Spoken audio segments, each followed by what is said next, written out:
Welcome to Arcadia. I just finished the second season of The Legend of Vox Machina, and I'm here to give you my full spoiler-free review.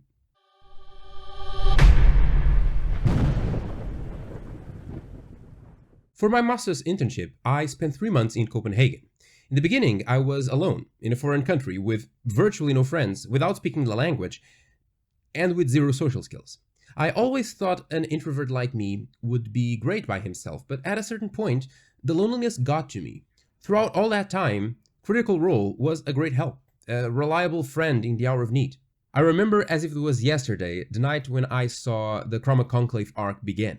At that point, I had fallen into a little routine. I would get home from work, go out to buy the food for the night, and then cook dinner while listening to a new episode of Critical Role. On one of those nights, Vox Machina was attending Sovereign Muriel's proclamation, and suddenly, 4 ancient dragons were laying waste to the city. I had to see another episode, and then another, and another. I watched 4 whole episodes that night, and when I finally went to bed, the sun was already rising. I slept a total of 1 hour that night, and I have no regrets. I think it's safe to say that I had big expectations for the second season of Legend of Vox Machina. Let me cut to the chase with this review. It certainly delivered.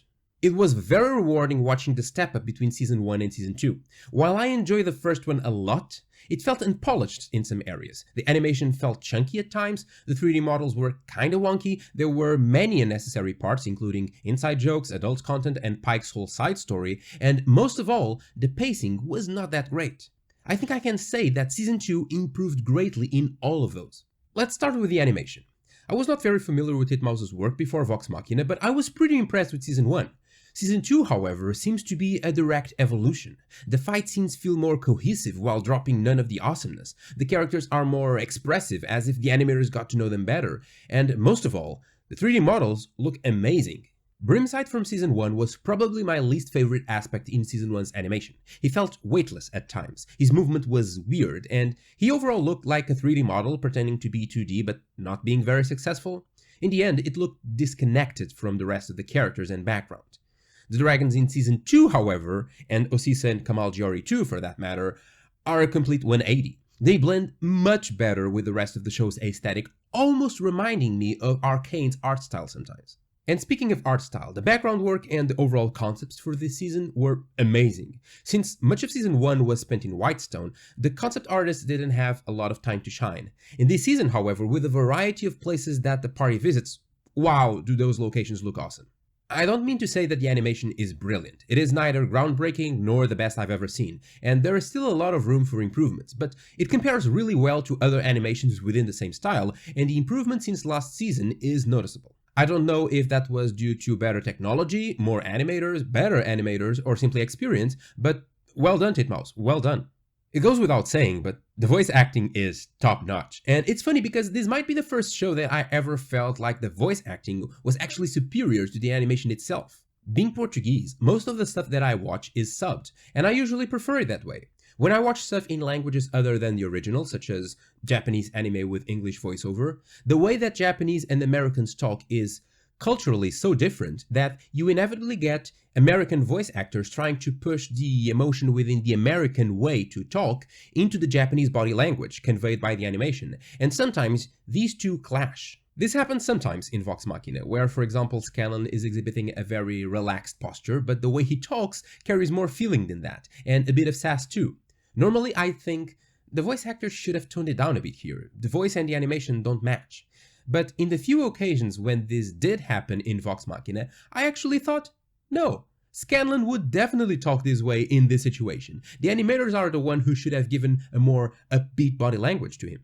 Anyway, brilliant voice acting all around. I was especially delighted with Lance Reddick's Thordak and Troy Baker's Sildor. Mary Elizabeth McGlynn also kills it as Zara, to no one's surprise. However, even though animation and voice acting are very important, it's plot that makes or breaks a story, and in this regard, Season 2 arrives with a bang. It was an excellent decision starting the second season where the first one left off. No time is wasted on a recap episode, we get thrown right into the action. As soon as the episode begins, we get to witness the destruction of Emon by the Chroma Conclave for 10 whole minutes in a way that is even bigger and grander than what I imagined when watching the campaign for the first time. I consider my imagination pretty great, but something about actually seeing acid rain dissolve innocent people gave it an extra impact. The show's direction didn't shy away from the destruction and death caused by 4 ancient dragons. The way that their assault is portrayed is nothing short of amazing and fully extracts the benefit that animation can bring to storytelling. Adaptations are tricky. People often criticize book-to-film adaptations because they cut a lot of material, but I don't think they truly understand what it means to adapt something to a different medium. Yes, it sucks to lose source material, but the goal of an adaptation is not to tell the exact same story in the exact same manner. Every medium has something special, a flair that they can bring to the way that a story is told.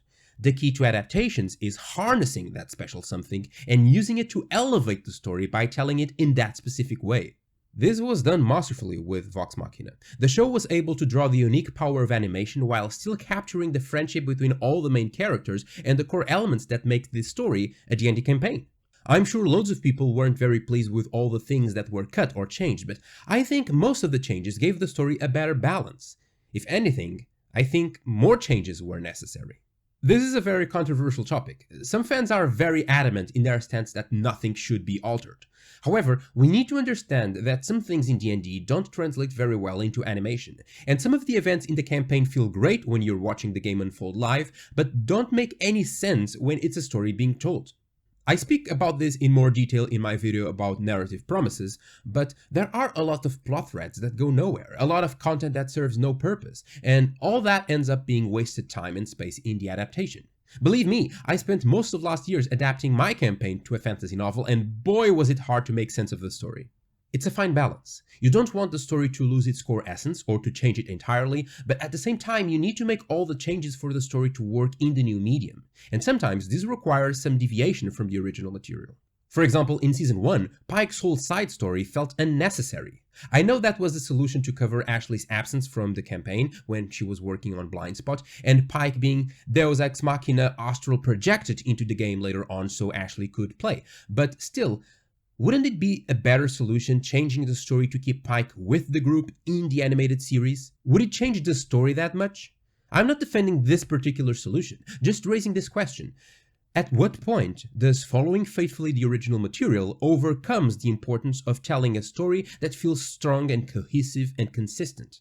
In Season 2, Kaylee appearing at Westrun in the Heart of Storms arc instead at Amon pre-Conclave attack is a good example of such a change with a positive effect. It gave the story more impact and Canon's development more depth, despite diverging from the original material. The whole encounter with Kamal Giori and its consequences might be even a better example of that, in fact. That was one of my favorite episodes of the season, by the way. I think the same treatment should have been given to other mini-arcs, such as the Feywild episodes, or the Fire Ashari one to a lesser extent.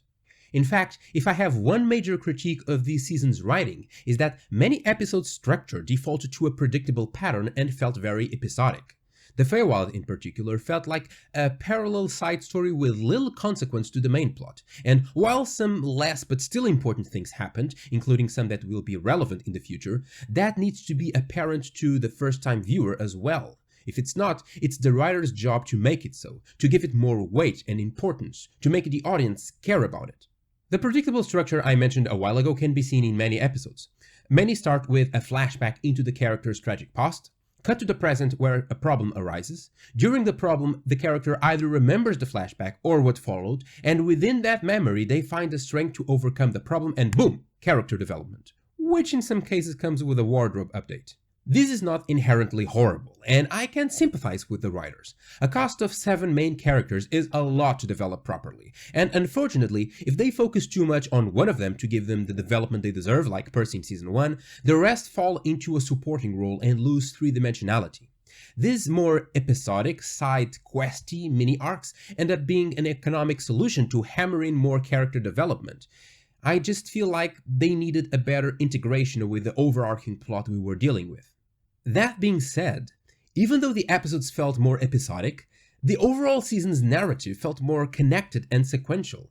I felt a bigger continuity from one episode to the other, which is very weird since I just said the episodes felt more like side quests, and last season spent 10 episodes in one continual arc where there was no time skip between episodes.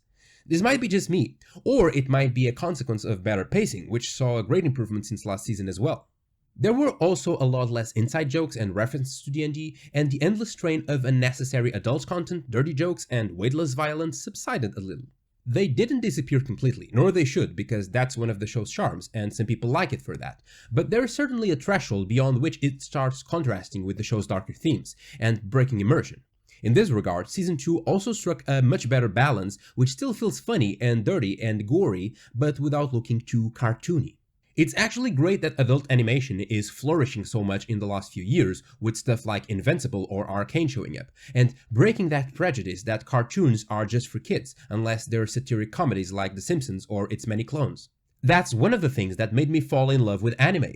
The Japanese have styles specific for kids below 10, but also for male teens, female teens, young men, young women, men, adult women. Everyone is entitled to animation. There's even a style for old people. That being said, American adult animation tends to lean a lot in exaggeration, particularly when it comes to sex and gore, and this often detracts from realism in favor of more cartoonish depiction of those subjects. While this suits shows like Invincible, which is itself quite satirical, I believe Vox Machina would favor a more realistic approach, maybe closer to seinen anime, to reinforce immersion and its darker atmosphere. You want balance. You want it to feel serious but funny, like Ragnarok. Push it too hard, and you get Love and Thunder. In summary, despite some shortcomings, The Legend of Vox Machina Season 2 greatly improved upon its prequel. There was better animation, the pacing was better, and the writing also surprised me. Unlike Season 1, where I did enjoy the show but it rarely pulled my heartstrings, there were several occasions in this season where I actually felt emotion. I think this season does a much better job making the audience empathize with the characters and translating what they are feeling in the moment. It was one of the best animated series I saw in the last few months, and it will delight any high fantasy fan regardless of whether or not they know Critical Role or even D&D. Season 2 does not conclude the Chroma Conclave arc because it was renewed for a third season, which I assume will bring this arc to a close. That is for the better, since this arc will benefit greatly from more time to tell the story with all the time it deserves. No release date has been announced yet, but I believe it's safe to assume it will come out in early 2024. If you liked Legend of Vox Machina and you don't know D&D or tabletop RPGs, let me make you a quick pitch. Everything you saw in the series was played by real people at the table. Their successes in the show could have been failures if the dice weren't in their favor. Anything could have happened at any point in the story, and those people truly lived through the adventure. If this sounds awesome to you, you should give RPGs a try. It doesn't even have to be D&D. There are lots of games for you to try with the same kind of experience, like Pathfinder, Blades in the Dark, Call of Cthulhu, Morkborg, Mouse Reader, the list goes on. If this sounds appealing, check out this video where I tell you what it feels like to play D&D, and though I talk about D&D specifically, the video is grossly applicable to most RPGs. If you're already a player but you were curious about the Narrative Promises video I mentioned a while ago, you can find it here as well. Don't forget to like, subscribe, and hit the bell to help me level up and beat Algorithmus, the ancient YouTube dragon. That bastard's kind of winning right now. To continue this week's subject, next week we will talk about adaptations and what are the differences in telling a story in RPGs, in writing, or in any other medium. Thank you for watching. I'm the first Arcadian, and I'm very flammable.